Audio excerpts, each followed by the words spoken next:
Hola, mi nombre es Mateo Alejandro Muñoz Pacheco y soy alumno de la licenciatura en Químico Farmacobiólogo por parte de la Universidad de Guanajuato.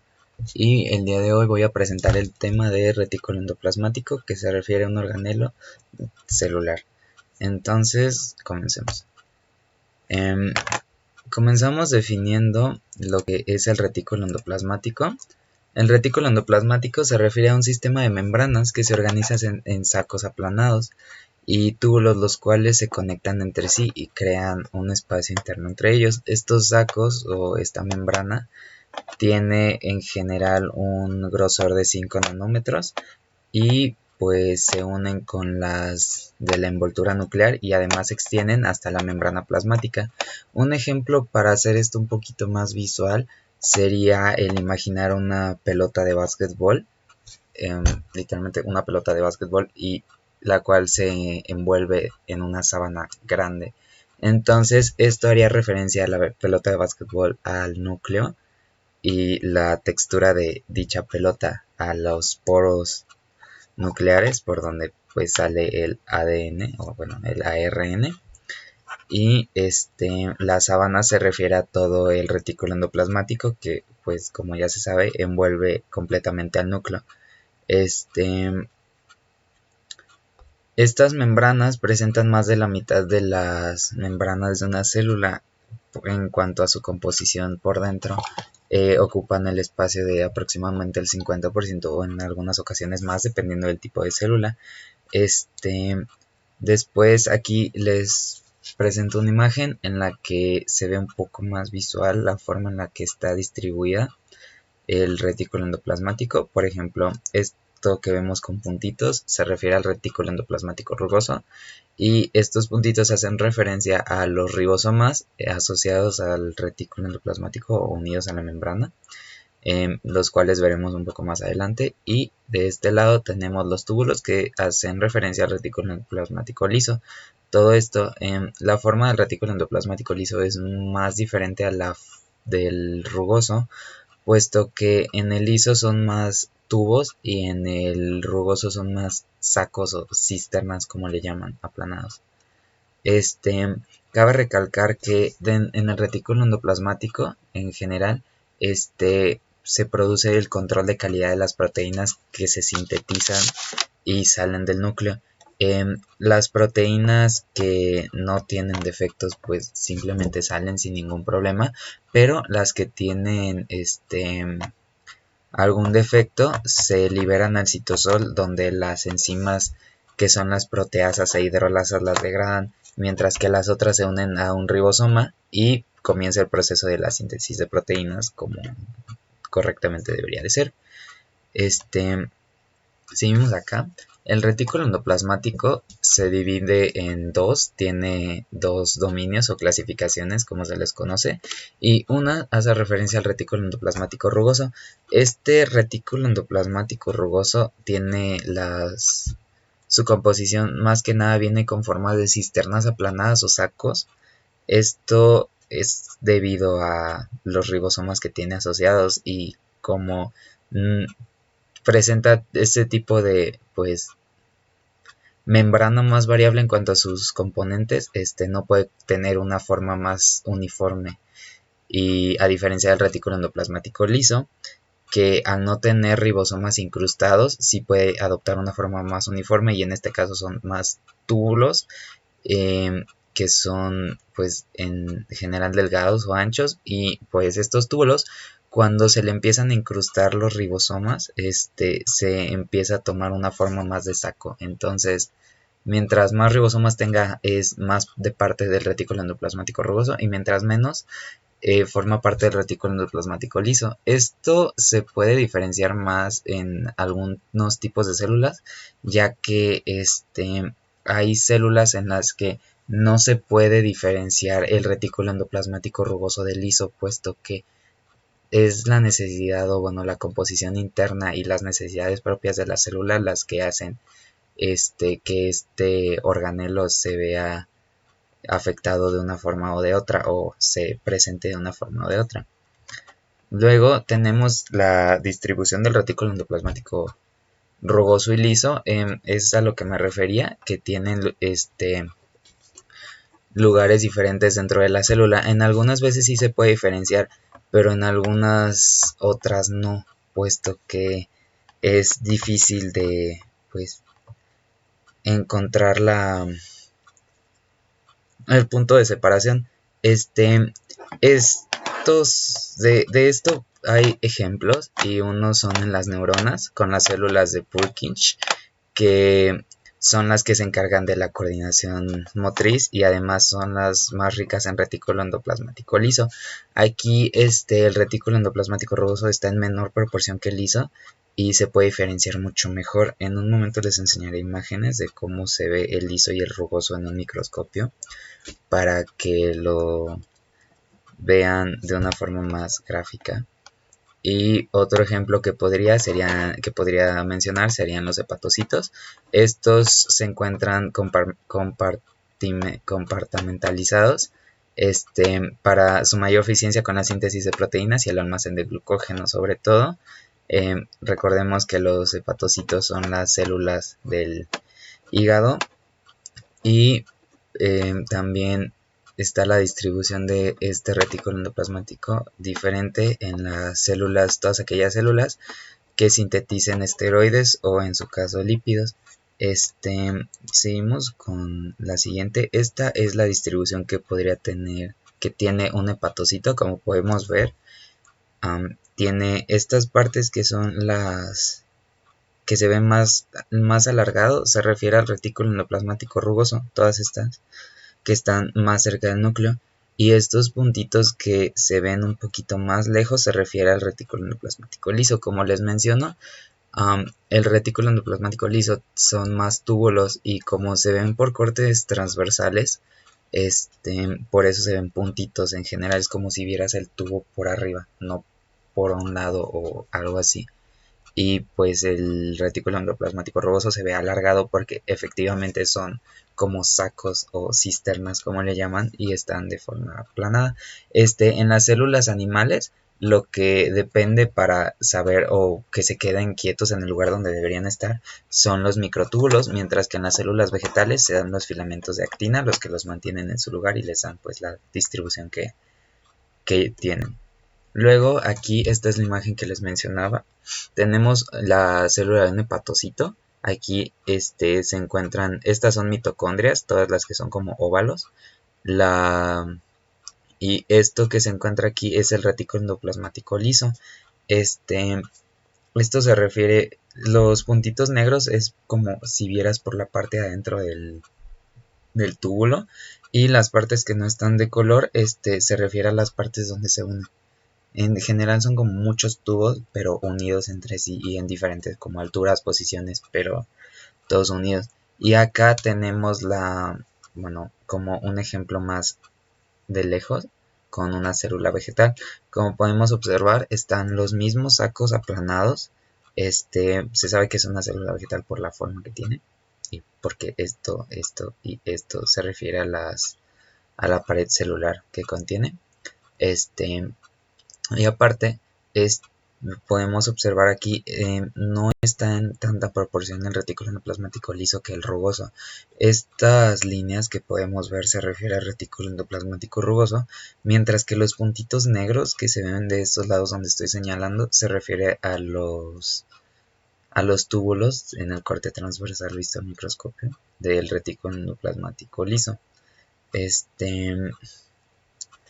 Y pues eso sería.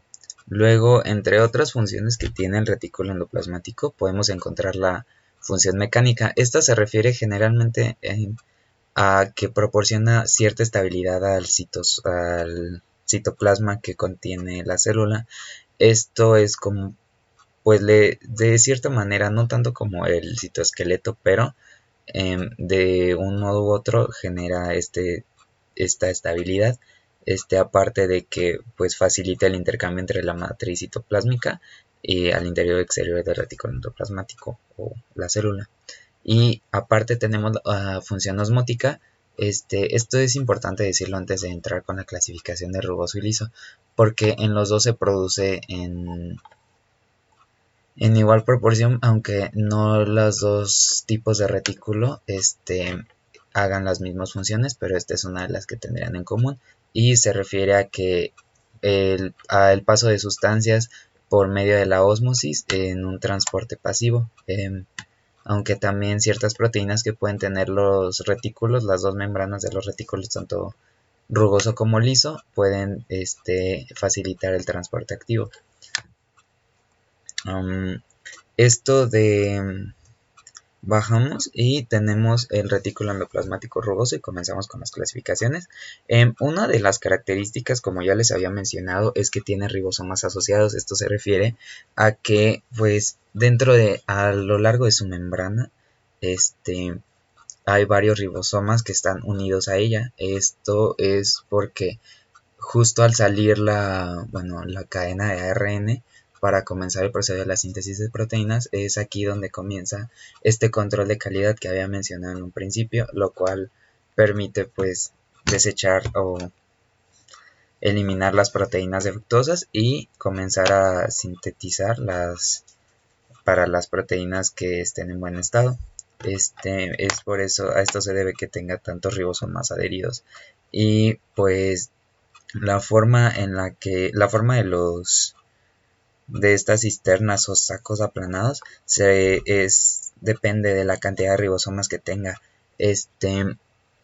Cuando el número de ribosomas que tiene aumenta, los túbulos, en este caso, si estamos hablando de un retículo endoplasmático liso, como ya les había mencionado, se comienzan a alargar y aplanar.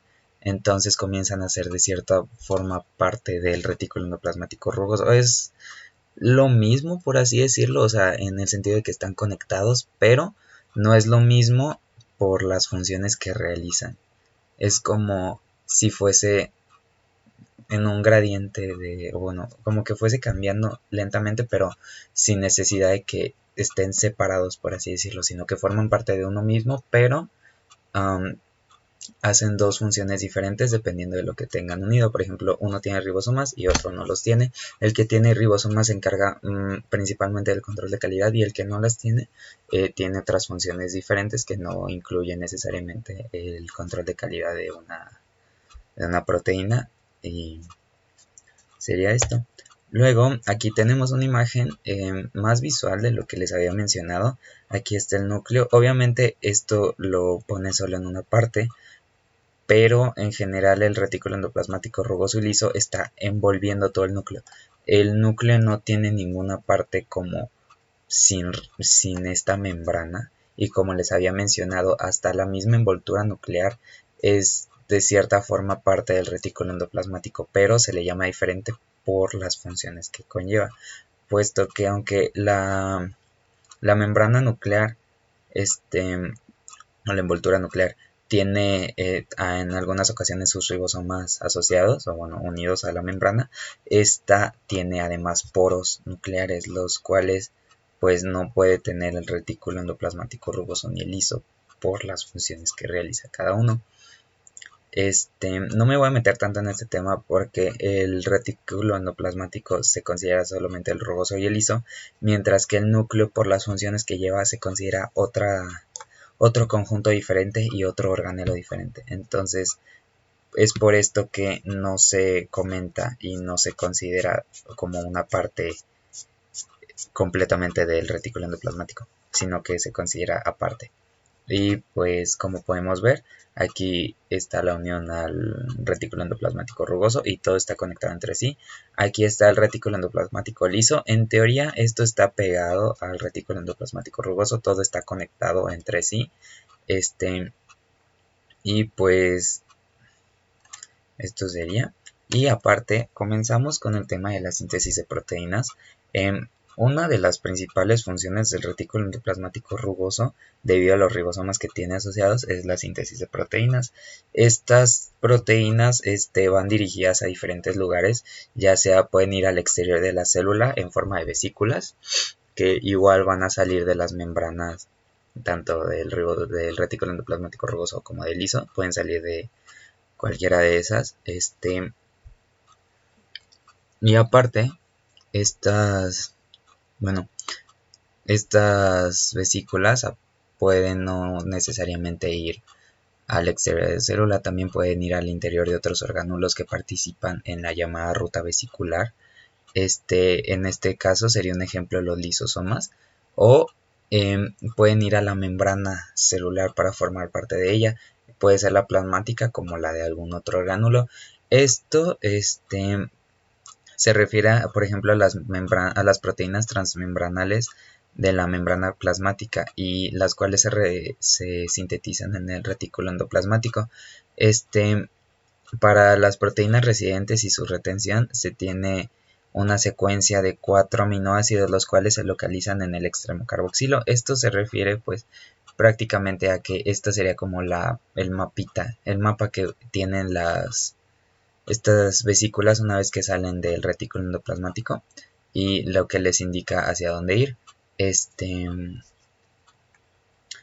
Y pues las proteínas residentes es prácticamente las proteínas que genera para sí mismo, es lo que el retículo endoplasmático como que tiene que hacer para su mantenimiento y un funcionamiento. Luego, bueno, tenemos el proceso de la síntesis de proteínas, que es cuando se une un ARN mensajero a una subunidad pequeña o ribosomal.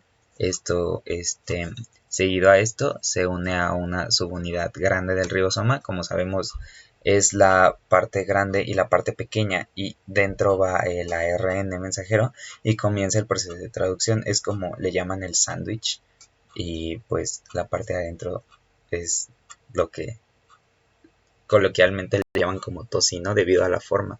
Entonces, eso sería a lo que se refiere del proceso de la síntesis de proteínas por parte de los ribosomas. La mayor parte de las proteínas que se secretan forman parte de los orgánulos y compartimentos de la ruta vesicular. Esto comienza generalmente su proceso en el citosol. Las proteínas se sintetizan y comienzan el proceso con ribosomas que están libres y flotando en el citosol, y lo terminan dentro del retículo endoplasmático. Es como este ribosoma lo empieza a sintetizar, pero se une al retículo endoplasmático y ahí termina este proceso de síntesis de proteínas.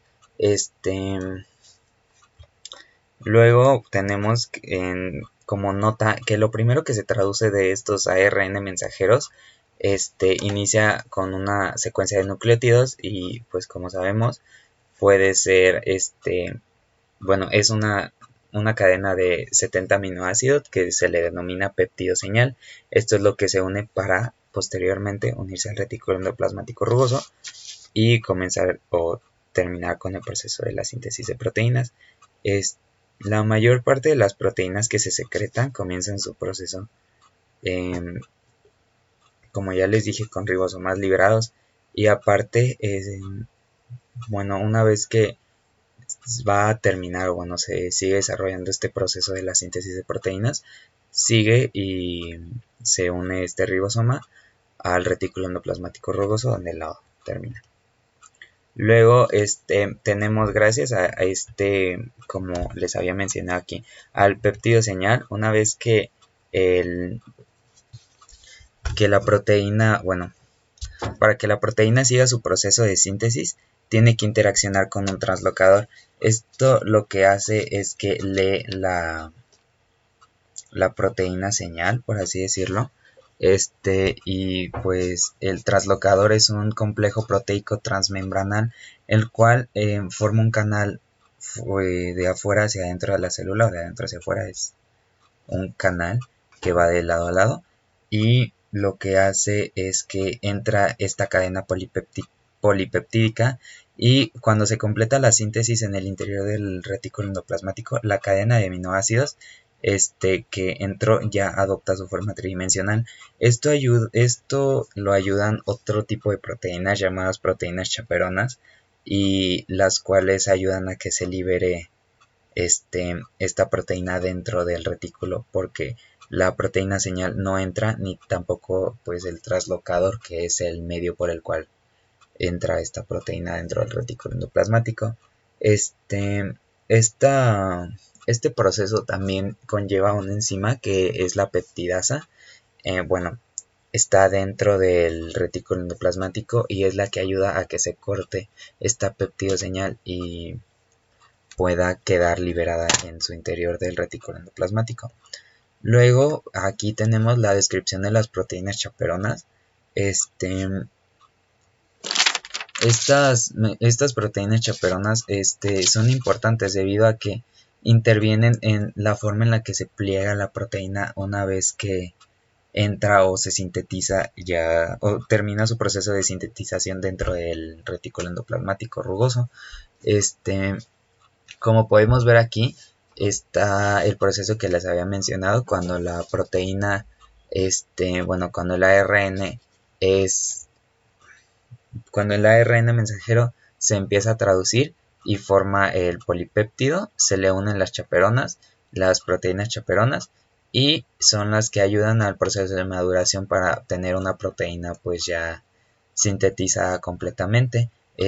Aquí está la forma en la que entra esta proteína por el translocador de afuera hacia adentro, y pues este es otro ejemplo aparte del uso de las proteínas chaperonas, y es cuando una proteína nativa sufre algún tipo de estrés y se desnaturaliza.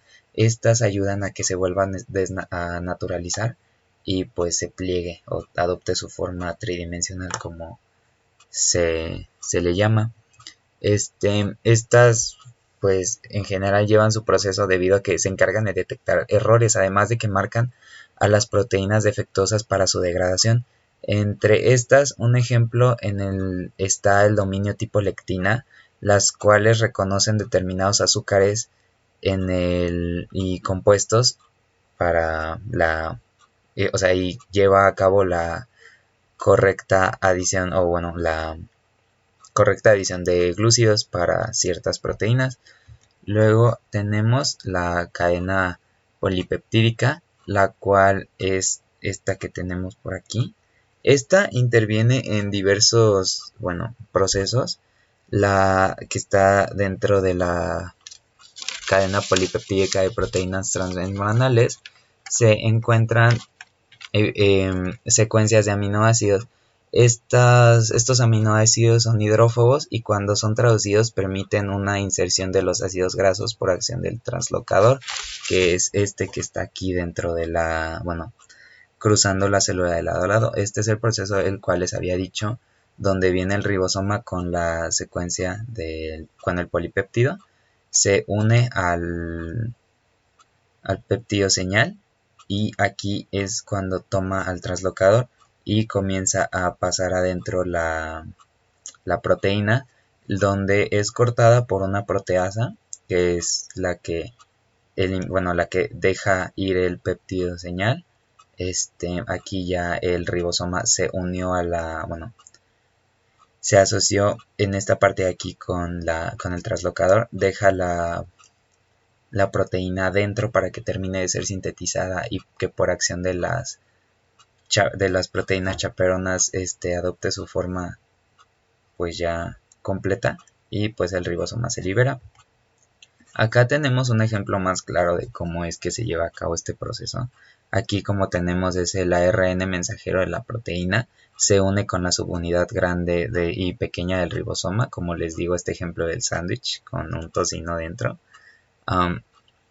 Esto se lleva a cabo, no hay que olvidarlo, en el citosol, y aquí es donde les menciono que se une el péptido señal. Este péptido señal ayuda a que pues se une a otro receptor, y este hace que el translocador la detecte y pueda dejar o pueda abrirse, por así decirlo, para que pueda entrar la proteína o el ARN mensajero, bueno, ya traducido, dentro del retículo endoplasmático rugoso.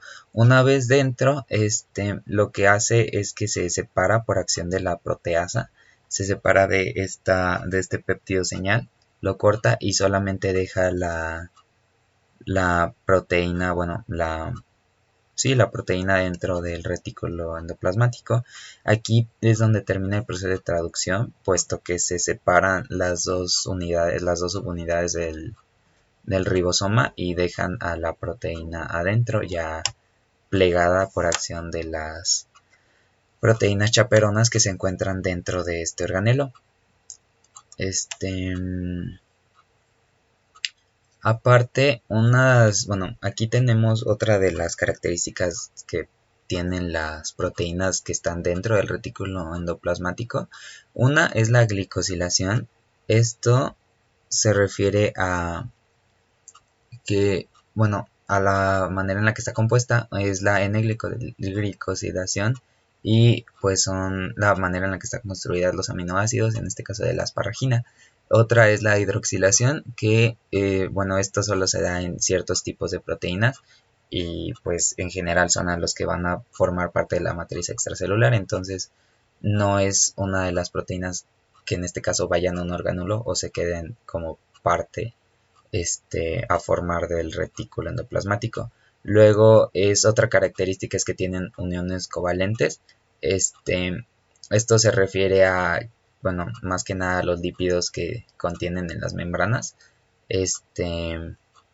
Y otra es que dentro de las uniones entre proteínas también están los puentes disulfuro entre las cadenas de aminoácidos o proteínas en este caso.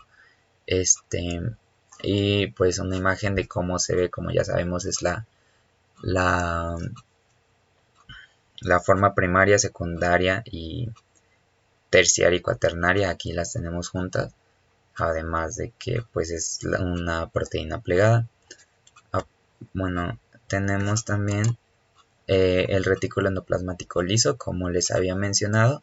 El retículo endoplasmático liso está formado por más que nada túbulos que se conectan entre sí y están más afuera del retículo endoplasmático rugoso y del núcleo, están más alejados de este. Una característica destacable es que no tienen ribosomas asociados, como ya les había mencionado, y en este dibujo les menciono con el círculo donde está más que nada el retículo endoplasmático liso. Como podemos ver, es como si fuese una maraña o un conjunto, como si fuese una tipo manguera que está regada después del retículo endoplasmático rugoso. Luego, dentro del retículo endoplasmático liso se lleva a cabo la síntesis lipídica. Esta síntesis lipídica, se sintetizan lípidos como los triacilglicéridos, los cuales se almacenan en el propio retículo endoplasmático liso. También, se pueden almacenar en gotas lipídicas que se liberan al citosol, se les llama gotas lipídicas citosólicas, o también dentro de las células de los adipocitos, que son las células que almacenan grasa, y las cuales pues tienen dos funciones, que es la de reserva alimenticia y aislamiento térmico. Y a pesar de que gran parte de la síntesis de los esfingolípidos que se lleva a cabo en el aparato de Golgi es la ceramida, esto se refiere a una de las principales materias primas para la producción de esfingolípidos. Como había mencionado antes, se sintetizan lípidos, pero estos esfingolípidos, como están compuestos más que nada de ceramidas, y esto no necesariamente el esfingolípido se produce dentro del retículo endoplasmático, sino que este ya es algo más propio del aparato de Golgi, pero ocupa materia prima generada en el retículo endoplasmático liso. Esto, más que nada, los ácidos grasos se sintetizan en el citosol y después se insertan en la membrana del retículo endoplasmático liso. Aquí se transforman en glicerofosfolípidos, donde se inicia la emisión citosólica de esta membrana. Como tenemos aquí aparte unos lípidos que se sintetizan, una lista, son los glicerofosfolípidos, triacilglicéridos, esfingolípidos y colesterol sobre todo. Aquí se lleva pues el proceso que ya había mencionado anteriormente para la síntesis de proteínas, pero acá es en general el mismo proceso, solamente que lo que se obtiene son lípidos y no una proteína como tal. Tenemos también la parte de la síntesis y el almacén de triacilglicéridos. Este proceso se lleva más que nada en los adipocitos, que son los que almacenan los lípidos. Y pues el retículo endoplasmático liso es el responsable de sintetizar las lipoproteínas, ya sea hormonas esteroideas o ácidos biliares. Y aquí les puse un proceso a grandes rasgos de cómo se sintetizan estos triacilglicéridos, que es la unión de un glicerol más un ácido graso. Este ácido graso no se sintetiza en el retículo endoplasmático liso, sino que se sintetiza fuera de él, en el citosol, se activa y esto da como resultado un triacilglicérido. ¿Ok? Hay que recordar aquí una nota, es que estos procesos requieren ATP y la quinasa correspondiente, que es una enzima. Luego tenemos el transporte de lípidos, o como también se le conoce, es la ruta vesicular. Esto se lleva a cabo mediante vesículas y, bueno, vesículas o proteínas transportadoras, o también dentro de los lugares de contacto entre membranas. Esto puede ser más que nada como, por ejemplo, el contacto entre membranas se refiere a cuando una mitocondria está cerca de un retículo endoplasmático, o de, bueno, su membrana, y pues puede haber un intercambio o un transporte más rápido de lo que necesita para su buen funcionamiento, o también el aparato de Golgi, como ya habíamos mencionado con la ceramida, para producir el esfingolípido. En general, bueno, son las mitocondrias y peroxisomas no forman parte de un transporte de lípidos como tal.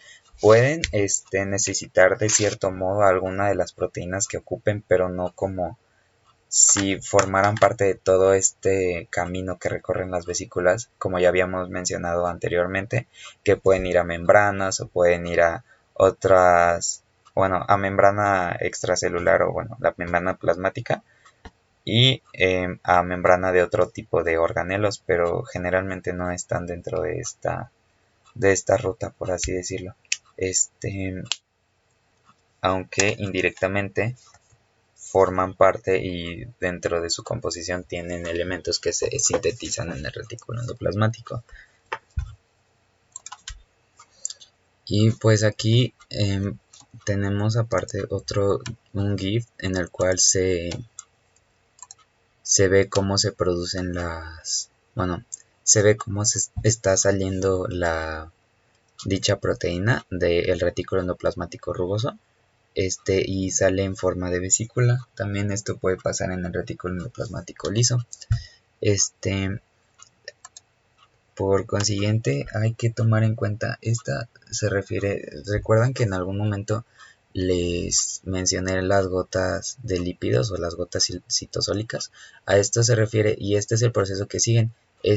Hay que considerar el colesterol, al ser un lípido, también es un componente de las membranas, sobre todo las membranas plasmáticas, y pues se sintetiza generalmente como, bueno, ya es bien sabido y espero que lo recuerden, el retículo endoplasmático liso es en donde se lleva, es el principal productor de la síntesis de lípidos.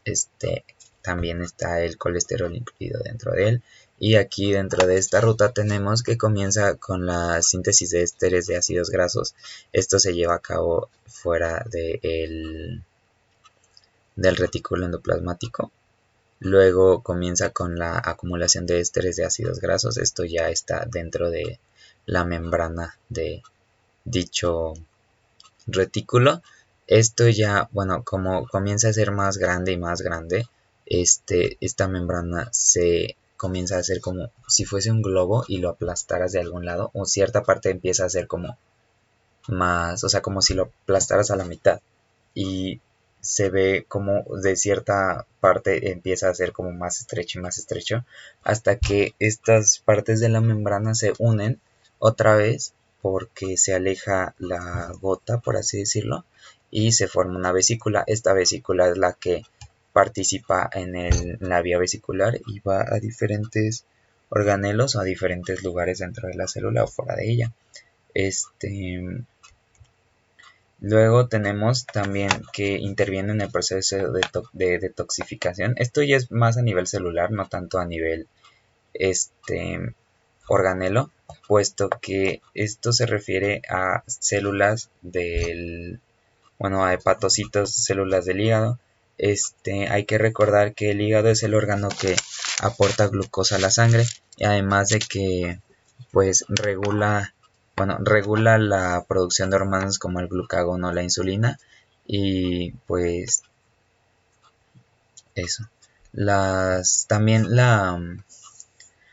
lo que se lleva a cabo en esta detoxificación es que como se tiene más retículo endoplasmático liso en este tipo de células, en los hepatocitos, como ya les había mostrado la foto al principio de la presentación, um, estas, estas células no necesitan como tal tanto retículo endoplasmático rugoso, sino que necesitan más por su producción y por el uso que necesita es la célula como tal de este organelo, y es para la síntesis de lípidos o en general, como ya sabemos, todas las hormonas son lípidos y la insulina y el glucagón son dos principales lípidos que se producen por parte de estas células en el hígado.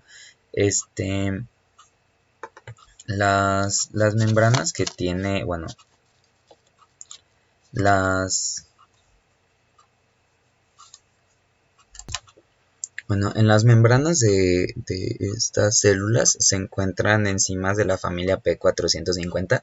Estas enzimas son responsables de productos del metabolismo potencial, de degradar productos del metabolismo que son principalmente tóxicos, como toxinas liposolubles, que son las que principalmente degrada las células los hepatocitos o células del hígado. Luego tenemos como otra función, aquí tenemos una parte en la que, un diagrama en el que les muestro cuáles son las fases, además los componentes, los nutrientes y las fases que tiene esta detoxificación. Cabe recalcar que esta detoxificación, se lleva a cabo en más células, pero en este ejemplo y en este caso, como es bien visto y bien sabido, estamos en la clasificación del retículo endoplasmático liso y por lo tanto las células donde más se lleva a cabo es en los hepatocitos, entonces por eso estamos usando esto, pero hay otras células en las que también se lleva a cabo este cierto tipo de detoxificación y depende de las moléculas que se estén degradando. Acá comenzamos que las toxinas o grasas solubles se les considera desechos. Estas sustancias, como son solubles en agua, se pueden eliminar, puede ser por la bilis en la vesícula biliar o en los riñones. Esto ya se manda a través de la orina y en la vesícula biliar es para los intestinos. Luego, aparte, los nutrientes necesarios, en donde podemos encontrar este tipo de los insumos para poder llevar a cabo un buen funcionamiento de nuestro cuerpo y de las células de estos hepatocitos. Está la lista que puede contener vitamina C, ácido fólico, también por ejemplo tenemos la vitamina B, carotenoides, vitamina E. Estas son importantes para el buen funcionamiento de la detoxificación, la cual pues es de las principales funciones del hígado. Aparte, bueno, aparte una lista que viene aquí contenida de las toxinas que se consideran en no solamente el que eliminan los hepatocitos por medio de la degradación de lípidos, están, por ejemplo, ciertos microorganismos, bacterias, polucionantes, pesticidas en algunos casos, insecticidas, aditivos alimentarios, alcoholes, de las principales cosas que se llegan a degradar generalmente, o fármacos, y además producto de desechos metabólicos. Esto ya viene más que nada a un nivel celular, no tanto por la dieta que tomemos, sino por prácticamente funciones de nuestro cuerpo. Y tenemos como consiguiente la desfosforilación de la glucosa 6-fosfato. Este proceso, como ya bien sabemos, como ya es sabido, bueno, tomamos en cuenta que el hígado es el órgano que aporta glucosa a la sangre. Esta regulación se lleva a cabo por las hormonas, que es el glucagón y la insulina. Y pues la glucosa 6-fosfato, al ser una molécula grande, no puede atravesar membranas y por consiguiente no puede abandonar la célula y para convertirse en un producto de desecho metabólico. Entonces necesitamos dentro de nuestras células o en general para el retículo endoplasmático liso y en estas células del hepatocito, como ya sabemos, tienen una gran cantidad de este organelo.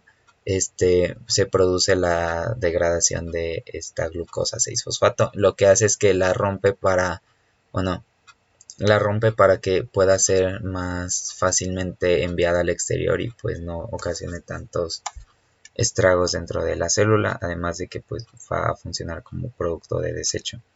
Luego tenemos que el retículo endoplasmático liso es un reservorio intracelular de calcio. Esto se refiere a que los túbulos o cisternas del retículo endoplasmático liso se encargan de la colecta y pues el almacenamiento del calcio. Esto viene más que nada a que esta concentración de calcio es más que nada como por si acaso, por así decirlo, aparte de que pues, está en un organelo que está distribuido por todo por todo el interior de la célula, lo cual es importante para ciertos procesos, como por ejemplo el calcio, como puede salir en respuesta a algún estrés o algún daño que tenga la célula, como puede ser una señal extracelular o intracelular, extracelular, cuando pues se esté presentando un estrés a la zona o a un conjunto de células o a esa célula en específico, o intracelular cuando esté ocurriendo algo pero solamente dentro de la célula, lo cual represente algún peligro o algún estímulo que no se tenga considerado. Este calcio almacenado, funciona prácticamente por las cascadas son unas cascadas de segundos o también mensajeros, además de que, como ya mencioné, desencadenan una respuesta de la célula, entre ella puede ser la exocitosis, por poner un ejemplo. Y aquí esta es un ejemplo de una célula muscular donde pues el retículo endoplasmático liso tiene un mayor almacenamiento de calcio, puesto que necesita una respuesta por las bombas de calcio, en las cuales para poder llevar a cabo una buena respuesta muscular o de la célula se necesita esto, y para que pueda tener una respuesta o una señal rápida. Aquí tenemos el retículo endoplasmático liso y aquí se le tiene como sarcoplásmico, y esto es lo que envuelve a la miofibrilla,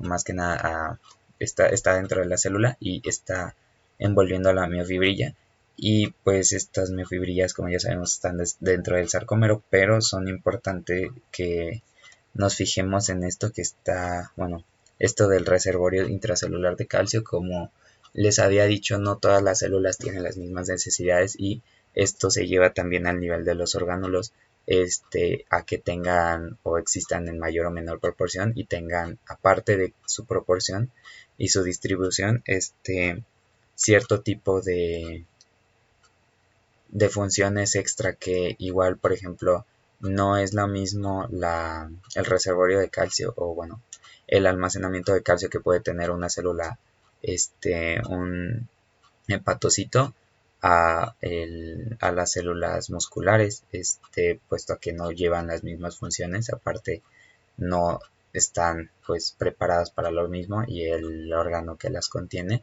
no hace la misma función.